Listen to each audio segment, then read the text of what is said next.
right, good evening, good evening. Hey, everybody, how are you?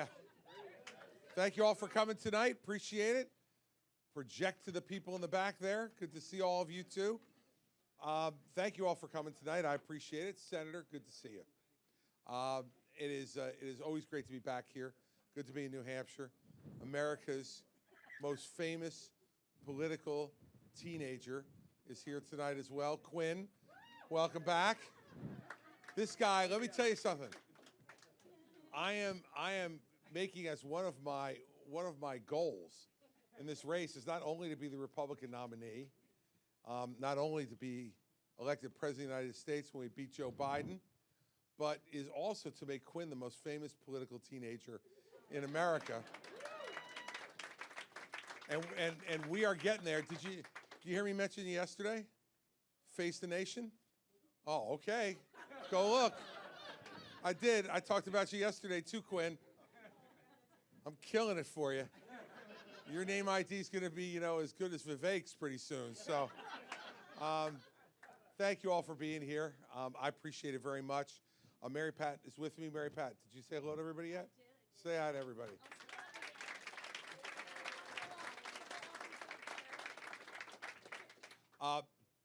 Every time I come up here, someone says to me, why are you running? Or a reporter comes to me, and I see Josh back there from Business Week, who just interviewed me down in another place that I was doing a little business roundtable outside Bedford. And he said to me, I can't find a pollster in America who says you're going to win. And I'm like, great, good. Nice to meet you, too. But what I say to everybody is something that's very simple. They asked me why I got into this race. The first reason is because I can't stand by and allow Joe Biden to be president of the United States for a minute past the 4 years he's already got. And look, just think about some of the things that have happened in the last 4 years. Runaway inflation. Everything now is 17% more than it was the day he took the oath of office. And all of us feel it. Wages have gone up 6%. Costs have gone up 17%. And he did it. It was his doing. The runaway spending, and there were Democratic economists like Larry Summers who were telling him at the time, don't do any more spending. It's going to cause inflation. Now, Larry Summers was Secretary of the Treasury under Bill Clinton. This is not a conservative. This is somebody who, even for him, this spending was outrageous. And it was and is. Then, soon after he was elected president, he decided to pull us out of Afghanistan. And when he did it in such an incompetent way that it not only costs over 12 and a half of our soldiers their lives, but also left Americans in Afghanistan, which he said he wouldn't leave any behind. He did, still has. And Afghans who had been our allies since 9/11, left them there too. What do you think the Taliban is doing to those guys and women who were known allies of the United States? And he left them there. And it's really damaged our reputation with other folks around the world, that's the way we treated not only our own people, but folks from another country who stood with us in the war against terrorism after 9/11. He now wants to have all of us repay other people's student loans. Now, as somebody who repaid my own student loans, I have to tell you, that offends me, having repaid my own student loans, and I believe it offends a lot of other Americans who never took student loans, either because they didn't choose to go to college or they went in another direction with their careers. And now we're expected to pay for someone else's student loans. Look, I'm grateful for the student loan program. I would not have been able to go to college or law school without it. My family didn't have the money to pay for me to do it. But I took on that debt And then I was such a catch that Mary Pat took on the debt with me. It's hard to believe now, looking at me at 60 years old, but back then, when I was 23, an incredible catch. Even coming in with a negative balance sheet, she was willing to, and as a Wall Street person, she knew how to read that balance sheet, and she still hung in there with me. And it took us 10 years to repay those loans. It was our first mortgage. We couldn't get a house until we repaid those loans. But when we did, I remember us repaying those loans and going out and celebrating that we had accomplished something. We owned those 2 degrees of mine, that undergraduate degree and that law degree. We owned them. We had worked for them. And we were grateful to the taxpayers of the United States who gave us the opportunity to do that. But now Joe Biden thinks that we should just pay everybody's loans for them. It's wrong. It's going to add to inflation. But worse yet, it's going to set an awful example for young people who believe that you're entitled to something. We want to give you opportunity. That's what you're entitled to. You're entitled to an opportunity, but not a free one. And now he looks out on another 4 years as somebody who failed us at the most fundamental thing, which is bringing this country together. You remember when he was campaigning, he promised that he was going to bring the country together, that he was going to govern in the middle and bring people together. And instead what he did was run as far to the left as he possibly could on every issue for the left wing of his party. And he's divided the country even further. He's lied to us. And his family is now joining what's becoming a disturbing national trend of being on the grift at our expense. Hunter Biden off, working with foreign governments and selling access to his father. And God knows what involvement Joe Biden had in all of that during some of these times. But I think we're beginning to find out. This is not what being president is supposed to be about. It's not a money-making operation. It's service to your country. And he's doing that too. And the last thing, let me say this. As someone who, I saw a picture earlier today, I don't know if you saw this one at the round table, but a woman who had been with us in 2016 came and showed me a picture of me with her, and I don't know who that young guy was with her. She says it was me, but I'm not completely sure. We're all getting older. It is no shame. It is the natural evolution of life. But, Joe Biden is past his sell-by date. Everybody, you got no business being president of the United States at 80 years old. I'm sorry. If there are 80-year-olds in here, I hope to be you someday. And I hope that what I'm doing then is being a good husband, a good father still, hopefully a good grandfather, and that I'm enjoying my life and doing whatever it is I want to do. But it shouldn't include being president of the United States. And if you watched him last week fall asleep in the Oval Office while the president of Israel was speaking to him, and all the cameras were there, how the hell do you fall asleep then? I mean, look, he's just not up to it.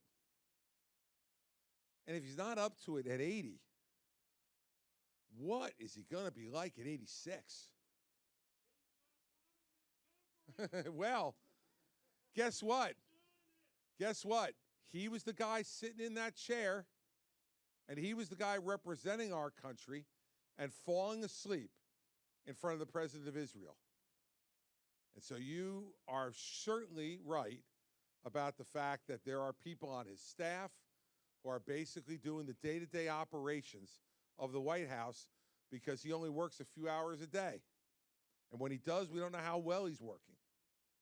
But that is all reasons why I got into this race, because we cannot have him be president again. So some would say, Chris, you voted twice for Donald Trump in 2016 in the general election in 2020. So why don't we just leave it to him to do the job of beating Joe Biden? Well, we left that to him once. And Joe Biden's in the White House. And the fact is that he has only made his situation worse in the time since that election, not better. I watched him a few weeks ago be interviewed by Bret Baier. And Bret Baier said to him, you know, Donald Trump, you lost a lot of suburban women voters in 2020, and that was probably what cost you the election. What are you going to say to them to make them switch their vote back to you in 2024 so you win? Now, I was watching this and thinking, okay, I want to hear this. You know what he said? I won in 2020. I won in 2020. I don't know what you're talking about. Let's make clear. I won in 2020. I didn't lose. If he thinks that's the winning message for 2024, we're going to wind up with an 86-year-old Joe Biden in the White House. So reason number two that I'm running is because we cannot allow Donald Trump to be the Republican nominee again. We simply can't.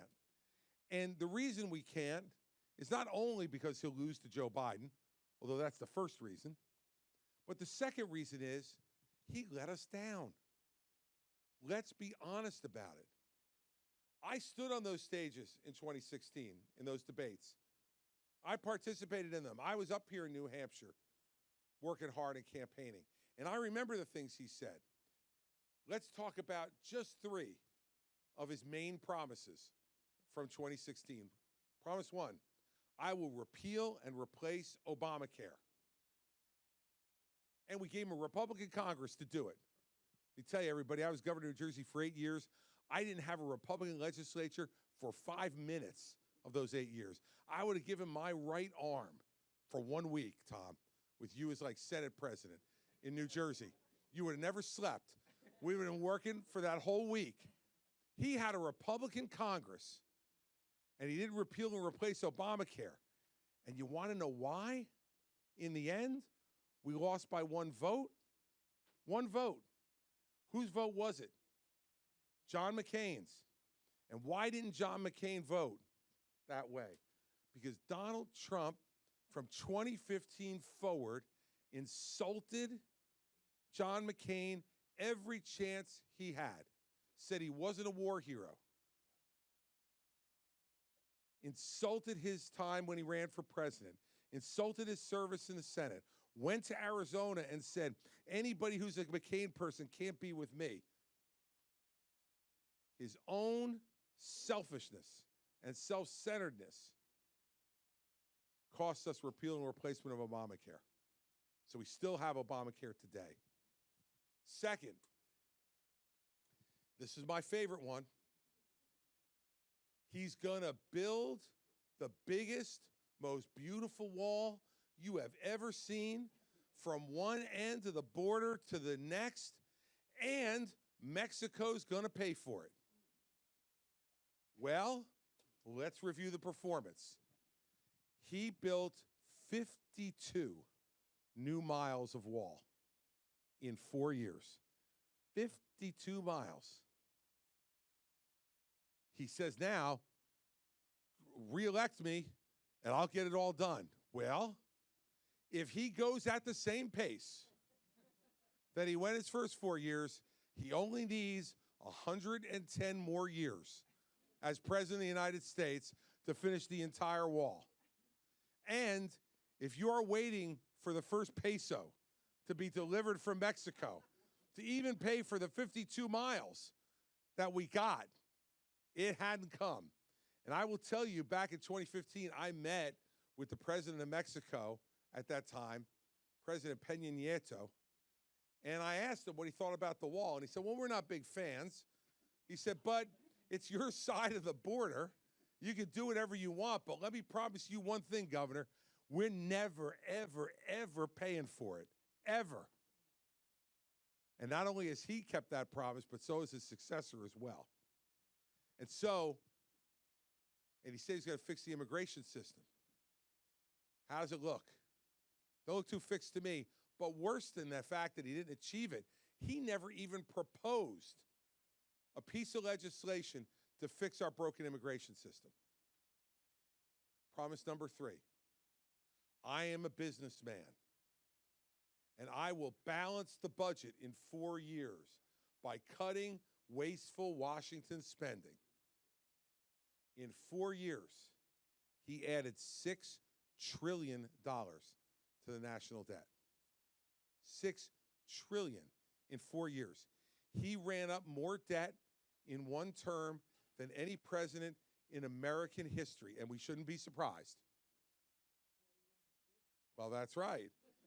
And I was just going to give you an example of that. I'm going to take you on the road with me all the time. He's teeing me up because, you know, he had businesses in New Jersey when I was governor. He had casinos in Atlantic City, and they went bankrupt 3 times. Now, let me ask you something. How stupid do you have to be to lose money in a casino? The only people who lose money in a casino are us. I remember when the first time I ever went to Atlantic City, my father took me there when Atlantic City was the only other place other than Nevada that had casinos. And I went in to the casino, and I was 18 years old, so I was allowed to play, and I won $50 playing blackjack. I thought I was the hottest thing in the world. And my father said, well, let's go for a walk outside for a little while. We'll take a break. So he took me outside, and we were walking on the boardwalk in Atlantic City. And he said, I want you to see are you looking at all these big, beautiful hotels? I said, yeah. And he goes, they don't build those because you win. But even with that advantage, Donald Trump had to go bankrupt 3 times. And then I'll give you one story from when I was governor. When I became governor, and hold up Eaton there, okay, Jim, because he's going to fall over on this. I had an $11 billion deficit that I inherited on a $29 billion budget. $11 billion deficit. And when this all came out publicly, and we were having to try to deal with balancing it, my friend Donald Trump called me, this is in 2010, with a suggestion. He said to me, Chris, go bankrupt. I said, no, you don't understand, Donald. States are not allowed to go bankrupt. And he goes, no, I know. Just do it anyway. He said, it'll be tied up in the courts for years.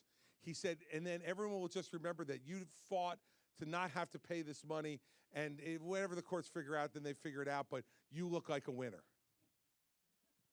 That was his suggestion to me. So should we be surprised that he ran up $6 trillion in debt in 4 years?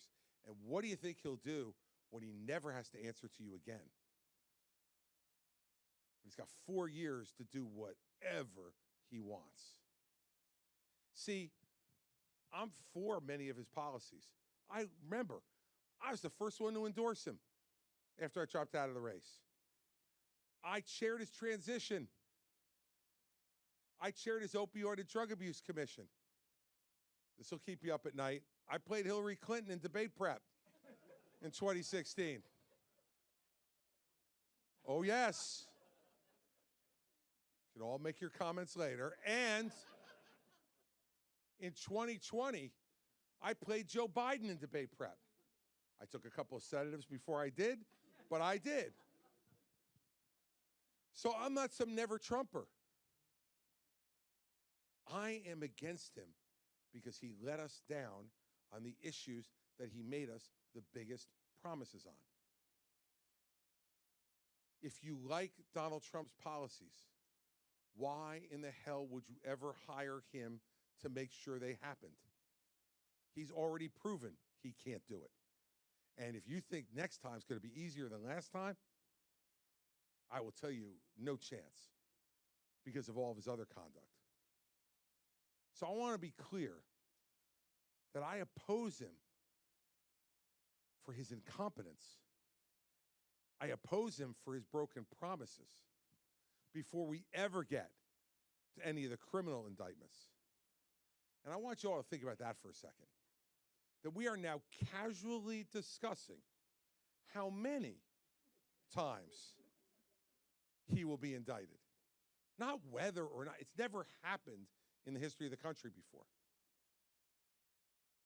And he, I suspect, before we get to August 1st, will be facing 4 different criminal indictments. One trial's already been set for May of next year. Think about that. If we nominate him by May of next year, he will not be spending 3 weeks campaigning around the country to defeat Joe Biden. Oh, no. He'll be sitting on bail, our candidate out on bail, in a criminal courtroom, answering for charges of obstruction of justice and possessing national secrets in Mar-a-Lago and Bedminster. We need to all get sober here, okay? This is a road to defeat. Reason number 3 I'm running for president, and then I'm going to take your questions, is because I am tired of this country being small. We have never been small, but we are now. We're arguing about small things. We're letting politicians divide us up into smaller and smaller groups and pitting us against each other. We can't go to cocktail parties or dinner parties anymore because people can't even be civil to each other in discussing public discourse. And not over huge things, over small things. Our country is great because we have always dared and been willing to sacrifice to do the big things. In 1776, if you took a poll, believe you me, independence would not have won. Everybody looked at the size of that British army in Boston Harbor and went, I don't know. We're a bunch of farmers and blacksmiths and folks who don't look like we can beat the British Army. But the men we had leading us at that time, George Washington, John Adams, Thomas Jefferson, Alexander Hamilton, John Hancock, Josiah Bartlett, they were all people who said no. The only way we're ever going to have a country of our own, the only way we're going to really have freedom and liberty is to fight this fight. And they did. And that's the only reason we have a country, everybody. And then in 1860, Abraham Lincoln gets elected president, and the country is literally divided. Not just divided in our opinions, but the southern states leave the Union. And Lincoln could have let that be. Could have said, all right, we'll take the North. The Confederacy be their own country. It'll be fine. No. He said a house divided against itself cannot stand. And he inspired us to make the sacrifices in the Civil War that we needed to make to keep the country together. And how did we end that? We came out bigger, stronger, richer, and freer because we had leaders who thought big, not small. 1941, Franklin Roosevelt could have stayed out of the European war. But he knew that if we didn't fight there, they would come here to fight us. And if he had any doubt about that, the Japanese took care of that at Pearl Harbor. Roosevelt inspired the country to become the arsenal of democracy and to save the world. And America came out of that experience bigger, stronger, richer, and freer. One of the 2 great superpowers in the world with the Soviet Union. And then in 1981, Ronald Reagan took the presidency. And while Jimmy Carter was willing to accept the existence of the Soviet Union and hostages in Iran and Olympic boycotts, Reagan said the Soviet Union is an evil empire, and it belongs to the ash bin of history. And he inspired us to make the sacrifices we needed to make that happen. And in 8 short years, the Berlin Wall was down. And 2 years after that, the Soviet Union's flag came down off of the Kremlin, and it was gone. And you had a dozen new free countries in Eastern Europe, and America was the only superpower left. We ended that sacrifice stronger, richer, freer. We are confronted with the same thing today with China. China is the second largest economy in the world, and they want to be first. And they want to dominate the world. And if you think that a communist dictatorship in China is what you want the world to be, then go with the crowd that says we can't be involved in any of this stuff. We need to be concerned about these little things. Forget about that. I'm running for president because I want to do the big things. I want to make sure that we preserve our entitlement programs by fixing them, not by ignoring them. I want to make sure that we give every family a chance at true educational freedom in this country. No one should be consigned to a failing public school. We should not be willing to accept the dropping test scores that we see for our children from kindergarten to senior year in high school, because not only does it make us less competitive with the world, it steals from them their hope. And we're a bigger country than that. And I am not going to believe that America is going to put up with rampant crime in our cities and that we're just going to write off our cities and say, too bad, we don't care. We need a president who's been in law enforcement, who understands that violent criminals belong in jail, and that if the local prosecutors won't do it, then the federal government will, and do it effectively, and restore order to our cities so that the people who live there can raise their families in safety and security and peace. Those are big things. Big things. They're not the little things that you hear the other candidates in this race talking about. That's why I'm in this race. And I don't care what the polls say right now, because I was here 8 years ago. And I remember Jeb Bush in July of 2015 being in first place at 24% and Donald Trump being at 6%. I remember Scott Walker leading in Iowa and then never even appearing on the ballot. From July, he was out of the race at the end of September. Forget the polls, everybody, please. And it's not just because I'm losing. All right? It's not. It's because we should have known by now, and especially all of you in New Hampshire, we suck at predicting this stuff. We just do. How about we do it a different way this time? How about we decide who we want to be president, who should be president, who's ready to lead this country, and then work as hard as we can to make that happen. Now, you know, for people in California or New Jersey who have their primaries in June, well, that's probably not possible, except with their money. But here I sit in the first in the nation primary state. You all don't have that as a theory. You have it as your birthright for living here in New Hampshire. So I don't want to hear any excuses from any of you about polls. If you don't think I'm the best person to be president, then work for somebody else. I'm fine with that. But if you think I'm best, but you don't want to work for me and support me because you think, well, I don't think he can win, then sad on you. Because you're the Americans' best position to make it happen. Because let me tell you something. I will never be in front in one poll in this race until election night.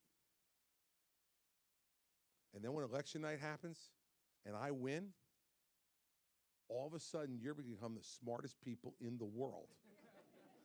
And the momentum that New Hampshire will give me will make me the Republican nominee.